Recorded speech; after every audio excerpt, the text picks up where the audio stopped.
Que motivo eu tenho pra acordar mais cedo? Em pleno domingo, chova ou faça sol.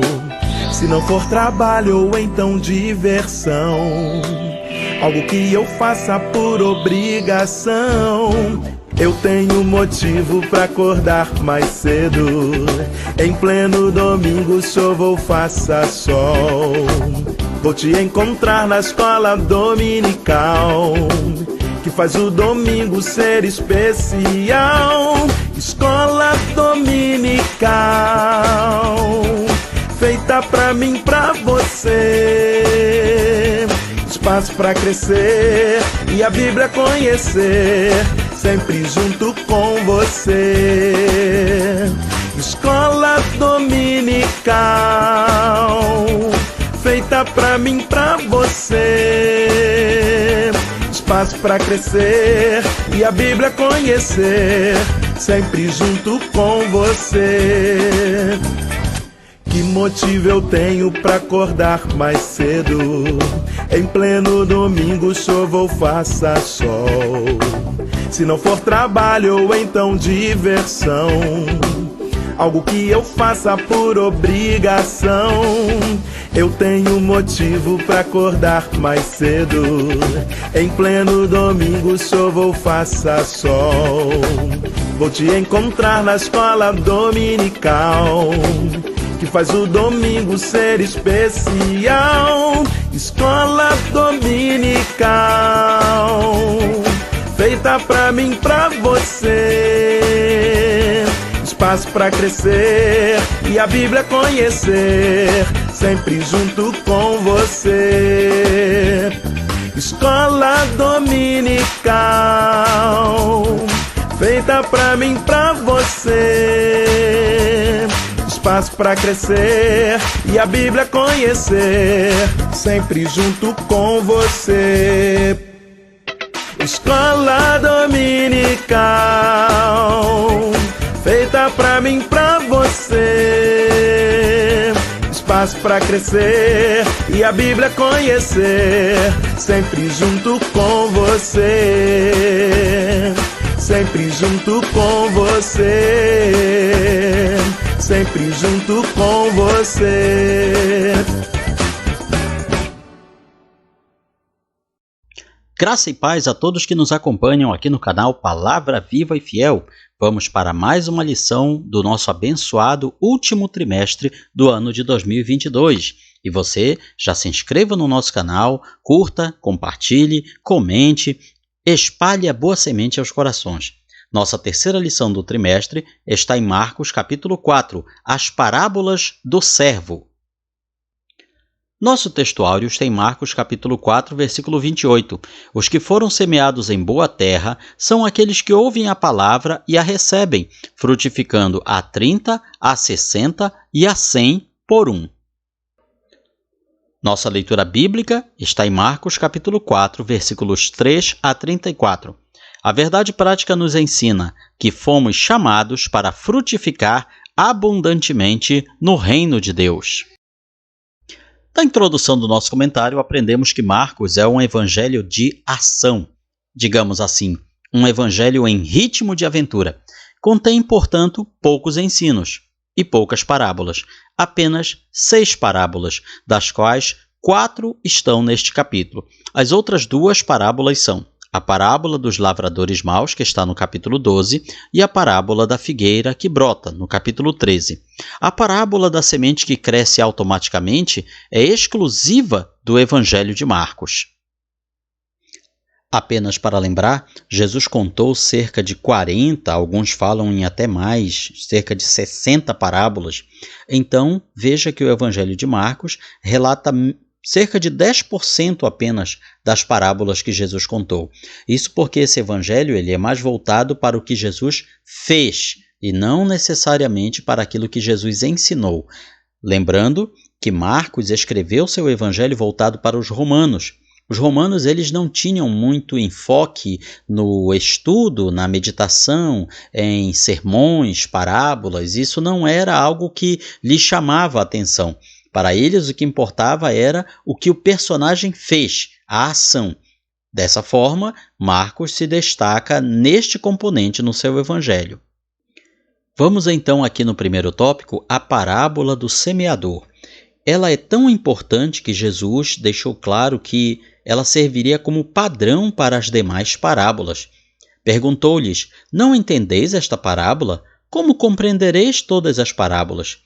É como se ele dissesse da seguinte maneira: vocês não estão compreendendo este assunto que é tão fácil, quanto mais os assuntos difíceis.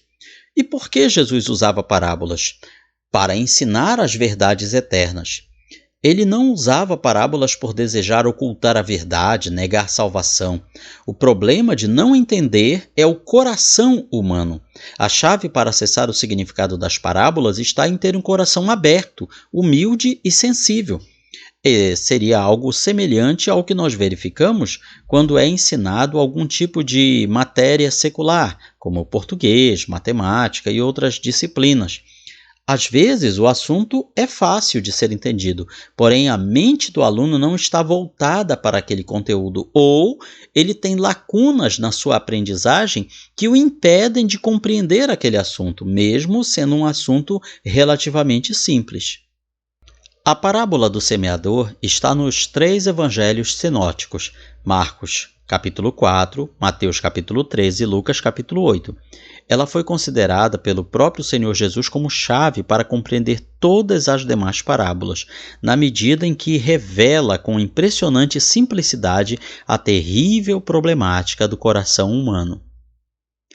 Esta parábola também revela a especial dinâmica do reino de Deus.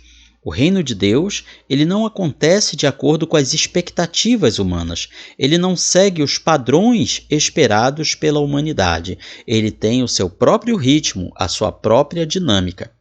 No segundo item, falamos aqui sobre o tema central. Ao semear, uma parte caiu à beira do caminho, e vieram as aves e a comeram.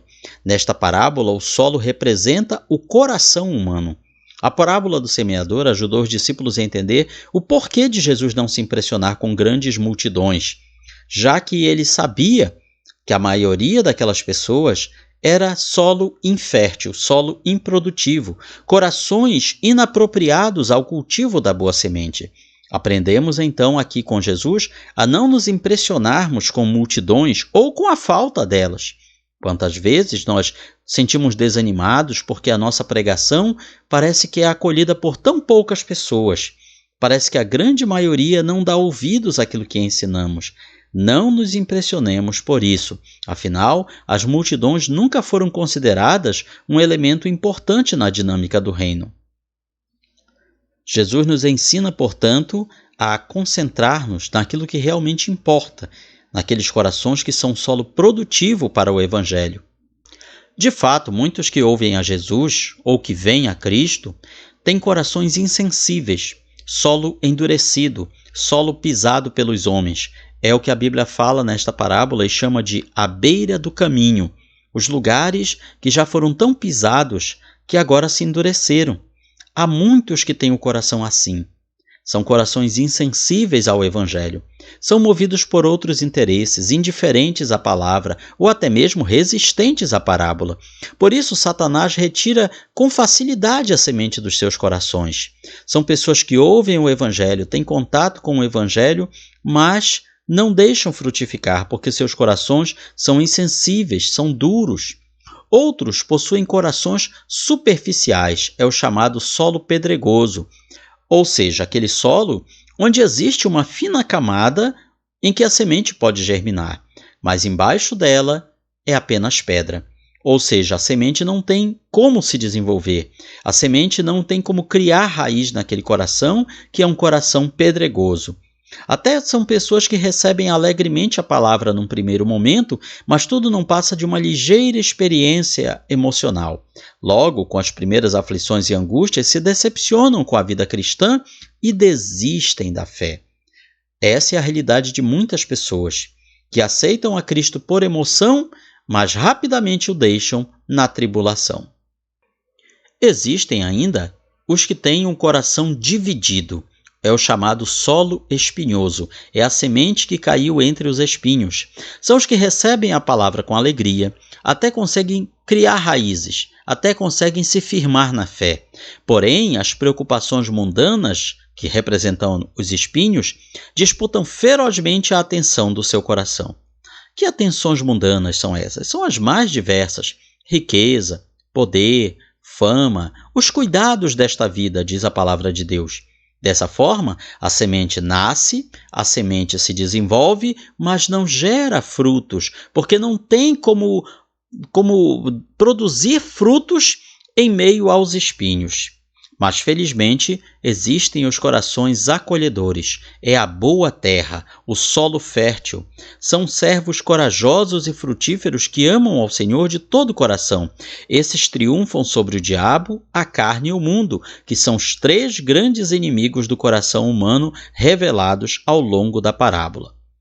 Aprendemos ainda, aqui no terceiro item, a dinâmica do reino de Deus. Os que foram semeados em boa terra são aqueles que ouvem a palavra e a recebem, frutificando a 30, a 60 e a 100 por 1.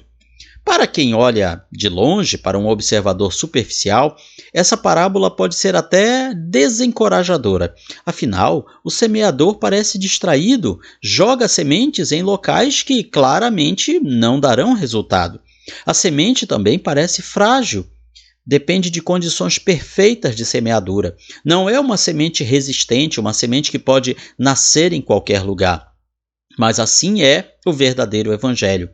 A semente do evangelho parece tão frágil.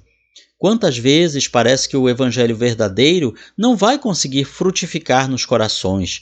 Parece que os espinhos, parece que as ervas daninhas, elas têm um poder tão grande de semear os corações, de crescer em qualquer lugar. Quantas vezes parece que o mal vence em todas as circunstâncias ou em quase todas? Isso pode ser desanimador. O próprio solo parece improdutivo. Só 25%, um quarto dele, é verdadeiramente cultivável.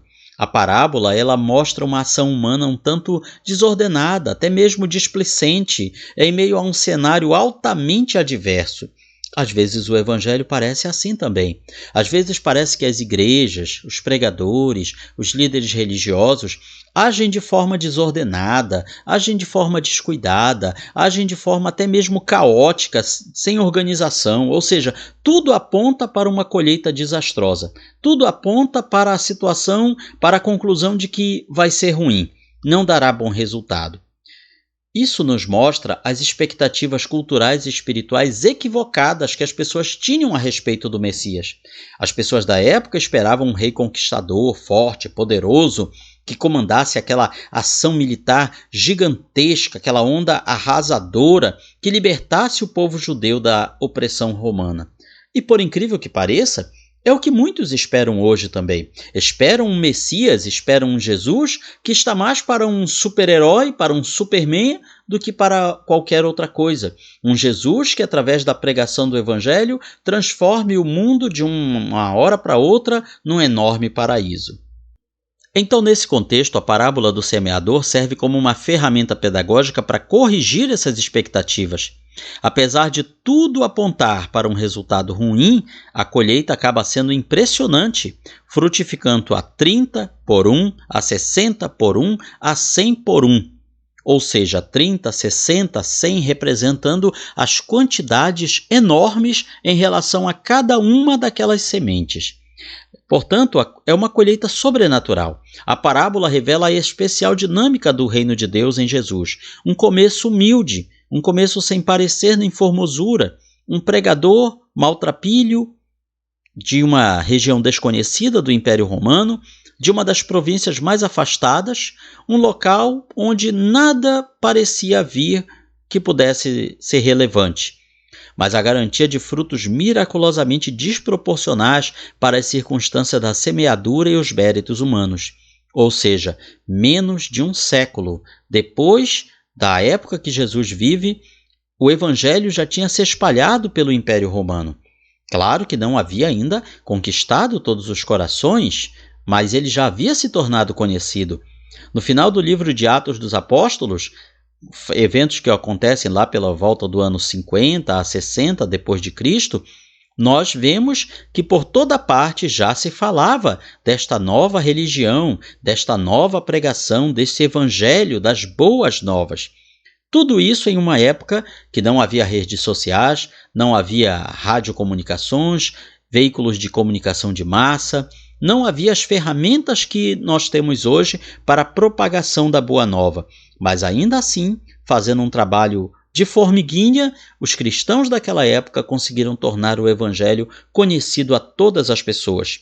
As pessoas podiam rejeitar aquela palavra ou aceitá-la, mas não podiam dizer que desconhecessem o evangelho. No segundo tópico da lição, aprendemos sobre mais parábolas do reino, a parábola da candeia, ou lamparina. Candeia era um pequeno vaso de barro com óleo e um pavio. Era um tipo de lamparina. Seu lugar era onde melhor irradiasse luz no ambiente. Não fazia sentido, portanto, colocar a lâmpada embaixo da cama ou do alqueire, que era uma grande cesta usada para medir cereais. Alqueire também é uma medida diária de plantação. Daí o nome alqueire para a cesta grande, que representava a quantidade de cereais que você podia colher numa área do tamanho de um alqueire. Claro que era um grande cesto e, portanto, se você colocasse a lamparina ou a candeia embaixo dele, a sua luz seria escondida. Jesus está mostrando que a luz precisa ser colocada no velador, que era um suporte em que se punha a lamparina para melhor iluminar o ambiente. Toda a verdade será revelada. É isso que Jesus está deixando muito claro. Nada escondido deixará de ser um dia descoberto.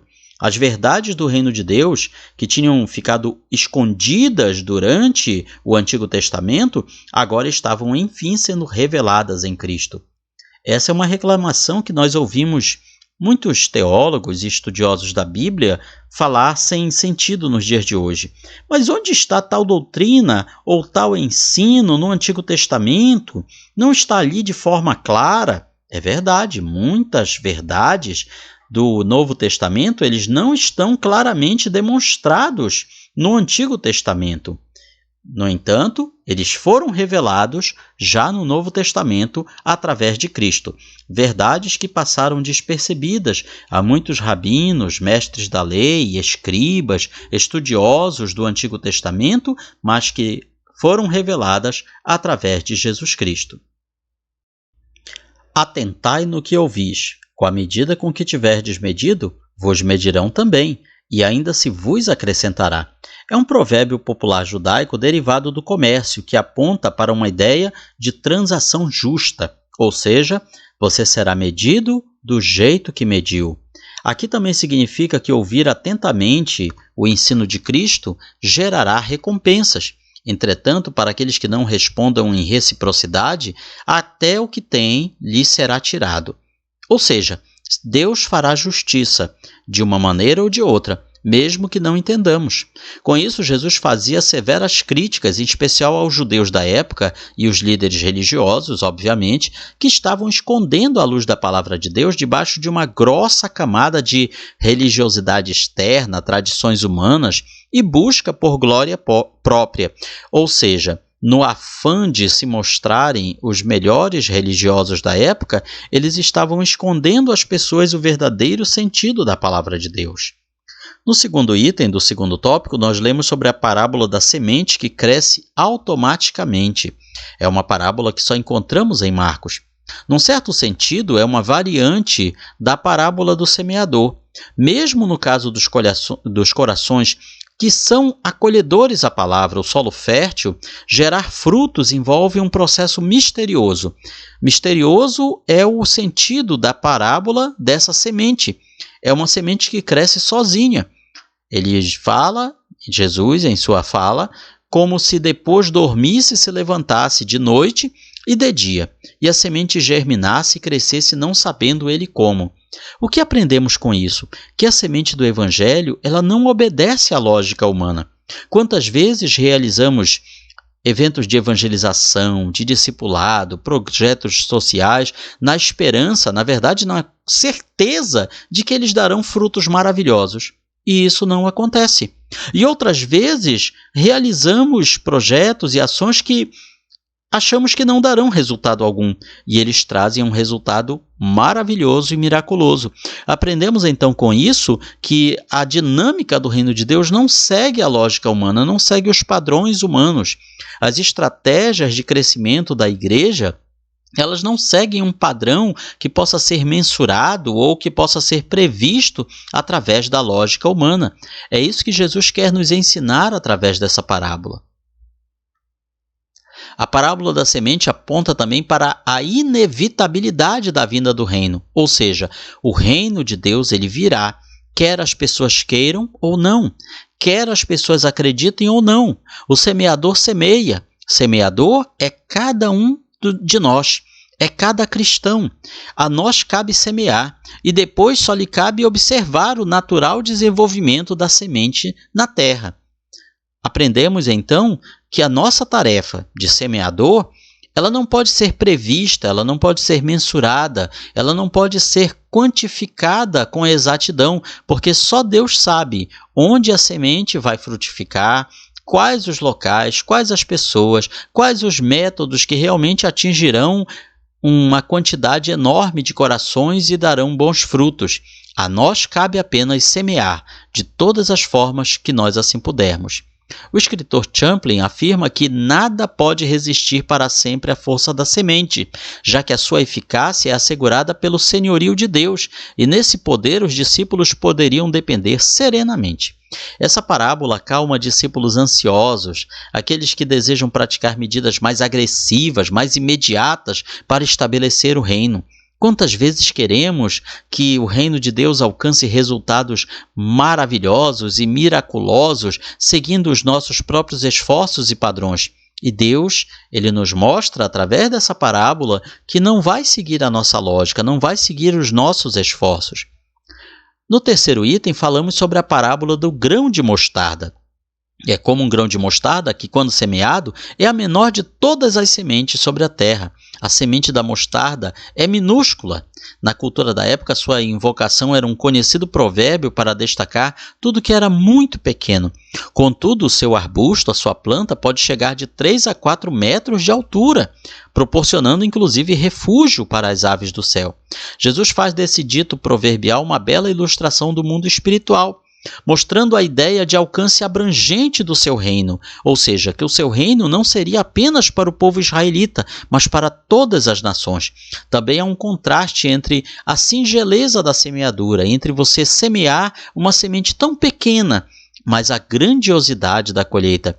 É importante destacar que na parábola do semeador, a ênfase está na responsabilidade humana, ou seja, os homens têm que ter um coração acolhedor. Muitos não são salvos por causa da própria dureza do coração. Já na parábola da semente que cresce em segredo, a ênfase recai sobre outro ponto. Bom, que ponto é esse? É a soberania divina. Jesus revela que, havendo santa cooperação entre esses dois agentes, o que parece insignificante resulta em bênção abundante. Vamos entender um pouco melhor isto daqui. O que significa soberania divina? Quer dizer que Deus é que está no controle de todas as ações que vão resultar na expansão do Evangelho. Por outro lado, isso não tira a responsabilidade do ser humano.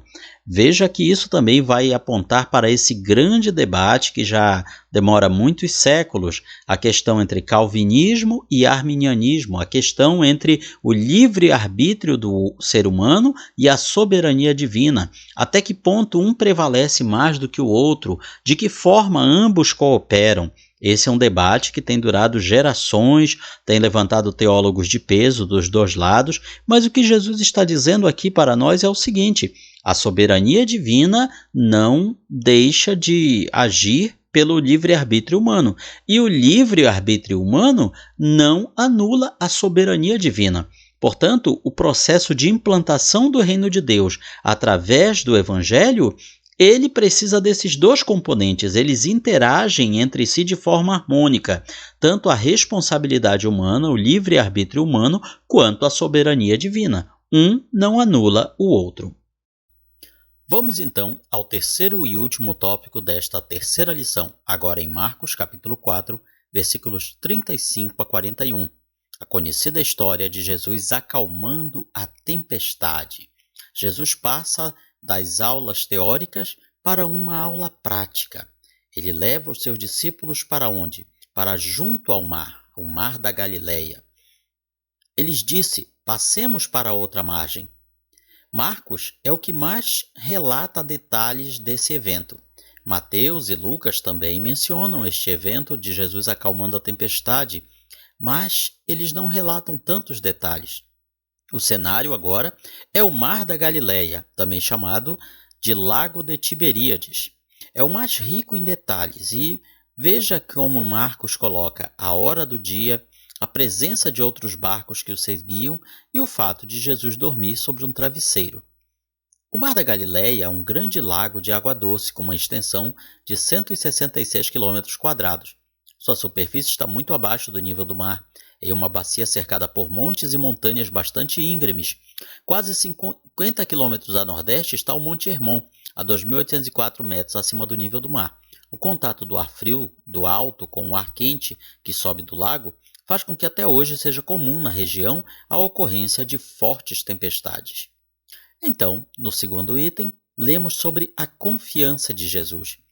Jesus estava tão tranquilo que adormeceu não de forma leve, mas adormeceu profundamente, ao ponto de que, apesar de toda a tempestade e, obviamente, os gritos, o esforço dos discípulos tentando controlar o barco, ele não acordou. Veja que Jesus dorme profundamente justamente no momento em que todos estão acordados, gritando, fazendo algazarra, o rugido da tempestade, os trovões, os grandes relâmpagos. Mas apesar de tudo isso, ele dormia profundamente. O que aprendemos com isso?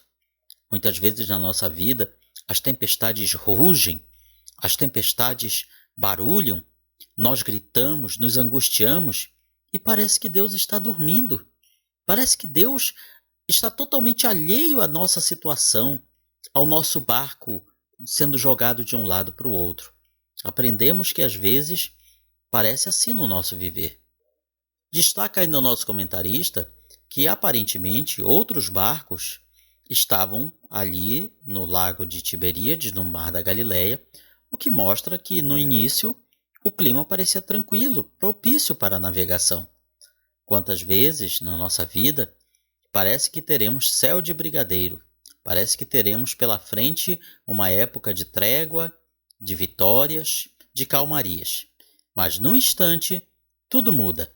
Num instante o céu azul se transforma em carregado de nuvens negras. Os trovões e os relâmpagos, a chuva, vem sobre nós na forma de lutas, dificuldades, doenças, angústias, desempregos e tantas outras coisas. Basta lembrarmos a pandemia de Covid que houve recentemente. Quem poderia imaginar que tudo aquilo aconteceria no mundo? Quem poderia dizer que as pessoas, a sociedade, ia mudar tão radicalmente em pouco tempo? Então, este é um exemplo de como um céu de brigadeiro pode rapidamente se transformar num grande temporal de vento, com fortes ondas açoitando impiedosamente o barquinho da nossa vida. Assim como foi com os discípulos. Eles eram pescadores experientes, percebem que a situação tinha fugido do controle. Tudo que eles poderiam fazer para sair daquela tempestade não estava funcionando. O que parecia só ser mais uma de muitas tempestades, mais um costumeiro problema climático, agora sai do controle. Ganha uma aura de coisa sobrenatural.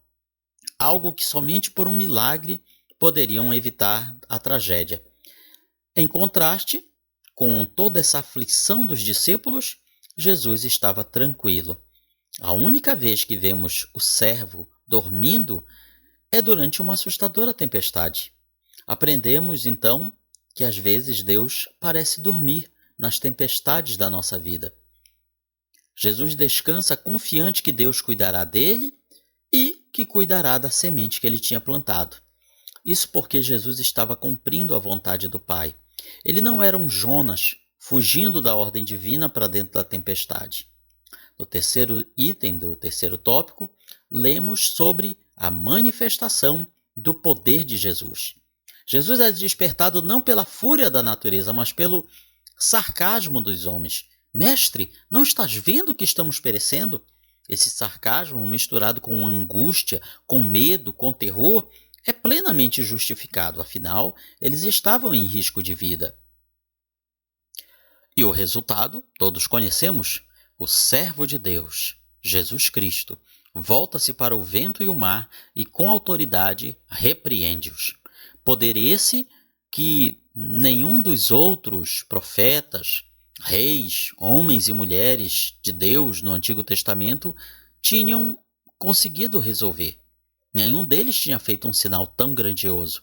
O Criador bradou com a sua criatura e a obediência foi imediata. No mesmo instante, o vento e o mar cessaram a sua fúria. Os discípulos entraram em um novo estado de medo. Agora não era mais o medo da tempestade, mas o medo daquele que tinha feito cessar a tempestade apenas com a sua palavra. Quem é este que até o vento e o mar lhe obedecem? Eles ainda não tinham entendido plenamente quem era Jesus, mas eles conheciam o que a Bíblia Sagrada, eles conheciam o que o Antigo Testamento falava sobre isso. E com certeza deve ter vindo até as suas mentes o seguinte trecho da Bíblia. O Salmo 107, versículos 28 e 29. Então clamam ao Senhor na sua angústia, e Ele os livra das suas dificuldades. Faz cessar a tormenta e acalmam-se as suas ondas. Veja que aqui no Salmo 107 está falando que Deus ouve o clamor, ouve a angústia dos que estão em meio à tempestade. E Deus, o Senhor, faz cessar a tormenta e se acalmam as ondas. Então, o que o salmista está dizendo? Deus acalma a tempestade. E o que eles tinham acabado de ver?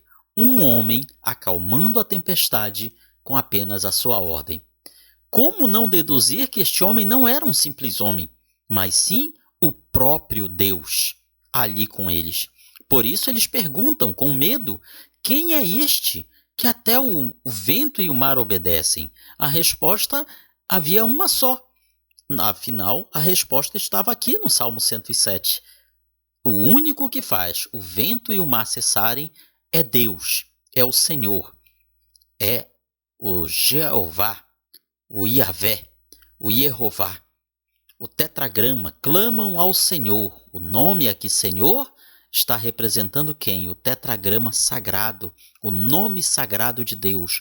O próprio Deus faz cessar a tormenta e se acalmam as suas ondas. No entanto, quem tinha feito isso era um homem de carne e osso com o qual eles conviviam. Como não deduzir que este homem era o próprio Deus do qual as Escrituras Sagradas falavam? Então, esta lição, juntamente com as parábolas, deixam evidente que Jesus é não apenas o Messias, ele é o Messias, mas que ele também é Deus, já que ele faz coisas que só Deus pode fazer. E isso deve ter sido uma lição muito dura, muito difícil dos discípulos entenderem. Afinal, para eles, Jesus era o Cristo, o Messias. Mas nos textos do Antigo Testamento não estava escrito de forma clara, direta, explícita, que esse Messias era o próprio Deus a quem eles serviam. E agora eles estavam, aos poucos, entendendo que esse Messias, que eles viam como sendo Jesus, era o próprio Deus. O maior perigo para o ser humano não é a fúria do mar ao seu redor, mas a incredulidade no seu interior. A nossa falta de fé, muitas vezes, nos afasta de Deus, nos afasta das nossas bênçãos. Aprendemos então que o descanso não vem da calmaria, mas da confiança. Quem confia, descansa, mesmo nas piores tempestades. Concluímos então com a nossa aplicação pessoal. Nada impedirá a implantação do reino de Deus. Em situações desesperadoras, é essencial manter a fé em Jesus e seguir dando frutos para o seu reino. É tudo o que importa. É o reino de Deus em nossa vida.